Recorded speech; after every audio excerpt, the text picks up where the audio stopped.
everybody. Hello everybody. Today is Day 6 of reading Bill Clinton, My Life. Yep.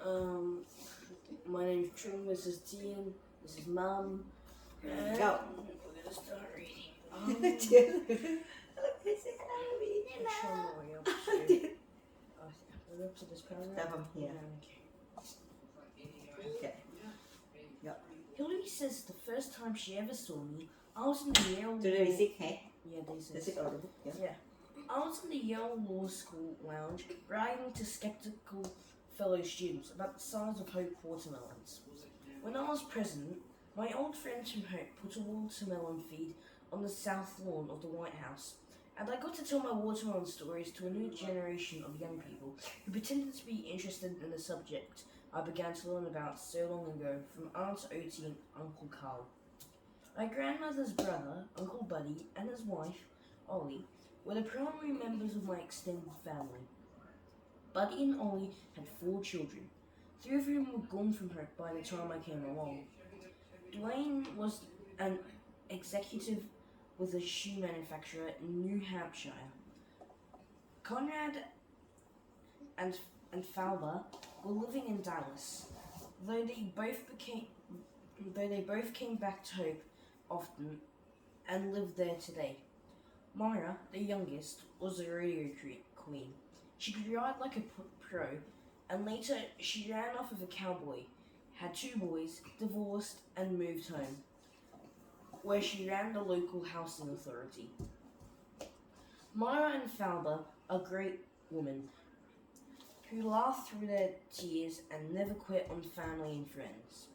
I'm glad they are still part of my life. I spent a lot of time at Buddy and Ollie's house, not just in my first years in Hope, but for 40 more years until Ollie died, and Buddy sold the house and moved in with Falba. Go. Yep. Social life in my extended family, like that of most people, of modest means, who grew up in the country, revolved around meals, conversations, movies, and storytelling. They couldn't afford vacations. Rarely, if ever, they went to the movies Yep. and didn't have television until the mid to late 1950s. Full stop.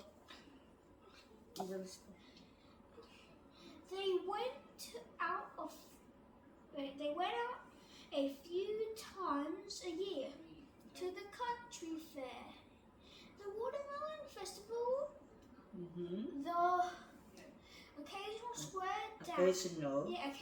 square dance, or gospel singing. The men hunted and fished and raised vegetables and watermelon on small plots out in the country that they'd keep when they moved to town to do work. Didn't tell you want to. Though they never had extra money, they never felt poor as long as they had a neat house, clean clothes, and enough food to feed anyone who came in the front door. They worked to live, not the other way round. Yeah, Clinton. You can do that way together as well, okay? My favorite childhood meals were at Buddy and Ollie's, eating around a big table in their small kitchen. A typical weekend lunch, which we called dinner, evening meal or supper, included ham or a roast cornbread, spinach or collard greens, mashed potatoes, sweet potatoes, peas, green beans or lima beans, fruit pie, and endless quantities of iced tea you drank in large goblet-like glasses. I felt more grown up drinking out of those big glasses. On special days, we had homemade ice cream to go with the pie. When I was there early enough, I got to help prepare the meal, shelling the beans or turning the crank on the ice cream maker. Before, during, and after dinner, there was constant talk, town gossip, family going-ons, and stories. Lots of them. All my kinfolks could tell a story, making simple events, encounters, and mishaps involving ordinary people come alive with drama and laughter. Buddy was the best storyteller. Like both of his sisters, he was very bright. I often wondered what he and they would have made of their lives if they had been born in my generation or my daughter's. But there were lots of people like them back then. The guy pumping your gas might have an IQ as high as the guy taking your tonsils out. There are still people like the Grishams in America, many of them new immigrants, which is why I tried as president to open the doors of college to all Comas.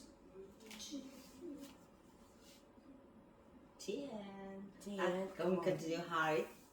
We're gonna stop in the middle. Go. So where are we up to? True, he had.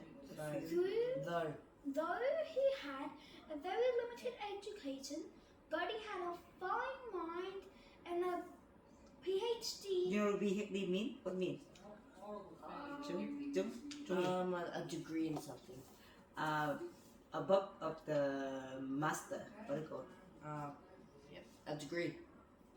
Uh, A master's degree. PhD doctor? Something with doctor before? Yeah, I can't remember. In human nature, born of a lifetime of keen observation and dealing with his own demons, and those of his MacD and find out from me tomorrow. Okay?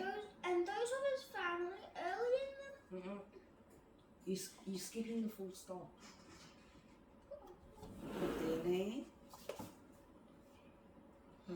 early in his marriage, he He had a drink. he had a drinking problem. One day he came home and told his wife he knew his drinking was hurting her and their family, and he was never going to drink again, and he never did for more than 50 years. Well into his 80s, Buddy could tell amazing stories highlighting the personalities of dogs he had. He had 5 or 6 decades earlier. earlier.